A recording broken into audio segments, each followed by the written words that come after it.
Hello friends, welcome to S academy. तो friends देखो, अब नीट 2024 जो आने वाला है उसमें अब अप्रॉक्सीमेट आपके पास सिर्फ और सिर्फ 20 डेज़ ही बचे हैं। तो ये जो नीट 2024 आने वाला है इसमें आप 20 डेज़ में क्या करोगे जिससे आपका नीट के मार्क्स में इम्प्रूवमेंट हो, इन चीज़ों पे मैं आज आप इस वीडियो में बात करने वाला हूँ। ठीक है, तो चलो ज़्यादा टाइम वेस्ट नहीं करते, इस वीडियो में आगे बढ़ते हैं। तो देखो, सबसे पहले तो अगर हम बात करें लास्ट का 20 डेज़, तो लास्ट का 20 डेज़ जो होता है आपके लिए बहुत ज़्यादा इम्पॉर्टेंट होता है।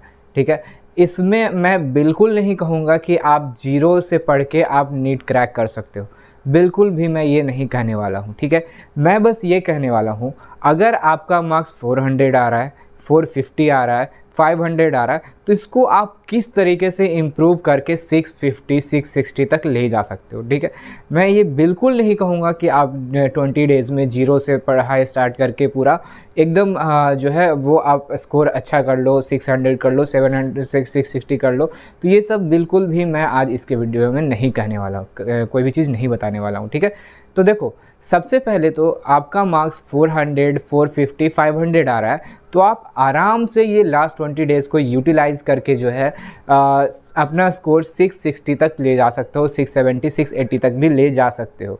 लेकिन डिपेंड करता है कि आपका स्ट्रैटेजी क्या होता है, आप किस तरीके से पढ़ते हो, इन सब चीज़ों पे डिपेंड करता है। ठीक है, तो देखो, सबसे पहले बात करें कि आपको क्या करना चाहिए इन लास्ट के 20 डेज़ में। देखो, अगर आपको मार्क्स स्कोर करना है, ज़्यादा अच्छा आपका मार्क्स इम्प्रूव करना है, तो आपको प्रैक्टिस चाहिए। आपका मार्क्स अभी कम क्यों आ रहा है? ये आपके नॉलेज के बेसिस पे कम नहीं आ रहा है, क्योंकि जो भी मार्क्स कम आ रहा है वो आपके रिवीजन के कमी से आ रहा है, आपके एक्यूरेसी कम होने से आ रहा है। तो वो कैसे बढ़ेगा? वो आपको रिवीजन करके बढ़ेगा, प्रैक्टिस करके बढ़ेगा। तो सबसे पहले तो अभी आपको क्या करना है, सबसे पहले आपका रिवीजन पे फोकस करना है। आपका बायो का हो गया, फिजिक्स का हो गया, केमिस्ट्री का हो गया, इन सब का रिवीजन पे फोकस करना है। बायो का किस तरीके से रिवीजन करना है? बायो में सिंपली आपको एनसीईआरटी से रिवीजन करना है। फिजिक्स में क्या करना है? फिजिक्स में आपको सिंपली फार्मूला देखना है, फार्मूला रिवाइज करना है, उस फार्मूला के बेसिस पे क्वेश्चन प्रैक्टिस करना है।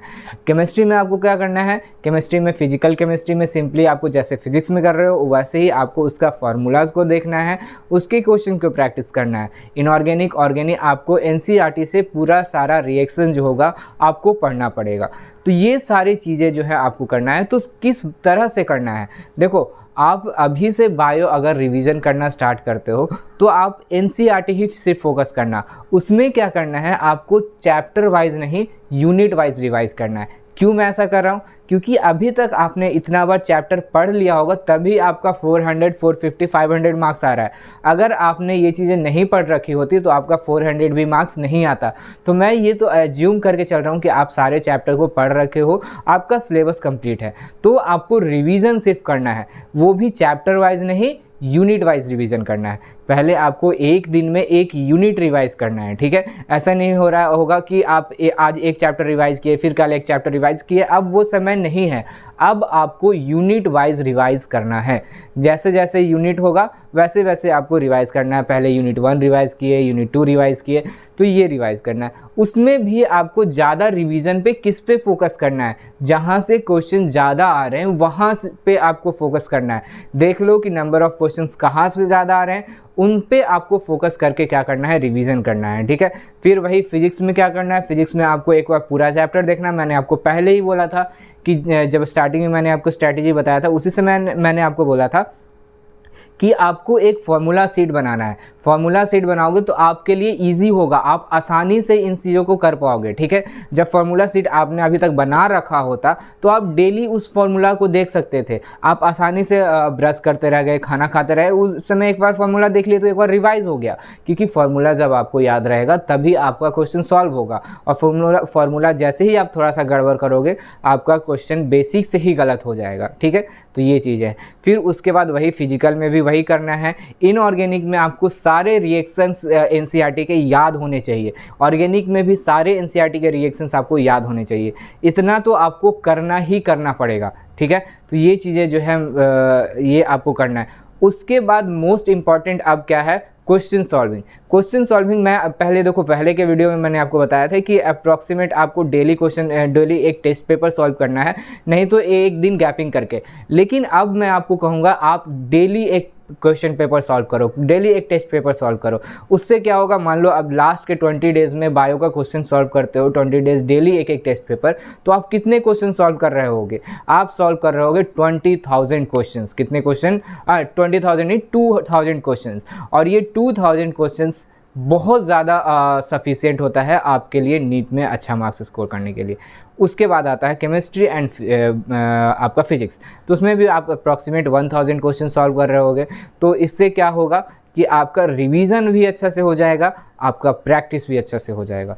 ठीक है, तो ये सब चीज़ें आपको करना है। लास्ट में आपको कुछ भी ऐसा खास करने की ज़रूरत नहीं है, आप अपने स्ट्रैटेजी पे चलो, जो स्ट्रैटेजी आपने बनाया है उस पे चलो। उसमें बस ये है कि रिवीजन को ज़्यादा इंक्लूड करो और प्रैक्टिस को ज़्यादा इंक्लूड करो। इससे आपका एक्यूरेसी सही होगा, और एक्यूरेसी सही होगा तो आपका मार्क्स डेफिनेटली अच्छे तरीके से इम्प्रूव हो जाएगा। ठीक है, तो ये चीज़ें थी। तो आई होप अब जो होगा ये चीज़ें आप फॉलो करोगे और ज़्यादा इधर उधर नहीं भटकोगे। सिंपली आपको ये चीज़ें करना है और आपका मार्क्स डेफिनेटली इम्प्रूव होगा और आप अच्छे मार्क्स से नीट क्वालिफाई करोगे। ठीक है, यानी कि आपका 660 650 मार्क्स आ जाएगा आराम से। ठीक है, क्योंकि देखो पढ़ते तो सब है, लेकिन मेन दिक्कत वहाँ आता है सबका रिवीजन सही से नहीं हो पाता। जब तक आप रिवीजन सही से नहीं करोगे आपका नीट जो होगा अच्छे से क्रैक नहीं हो पाएगा। ठीक है, तो ये चीज़ें मुझे इस वीडियो में बताना था। आई होप आपको सारी चीज़ें समझ में आ गए होंगे और इन चीज़ों को आप फॉलो करोगे और आपको कोई भी दिक्कत अब नहीं रहेगा। ठीक है, तो बस इस वीडियो में इतना ही बताना था। आई होप आपको सारी चीज़ें समझ में आ गए हैं। अगर समझ में आ गया तो इस वीडियो को लाइक करना, अपने सभी दोस्तों के साथ इस वीडियो को शेयर करो। और अगर आपको फिर भी कोई दिक्कत रहता है, कोई भी चीज़ मुझसे आपको कहना है या फिर कोई भी चीज़ प्रॉब्लम आ रहा है तो कमेंट करना, मैं उसका रिप्लाई करूँगा। तो बस इस वीडियो में इतना ही रखते हैं, मिलते हैं अगले वीडियो में। Thanks for watching.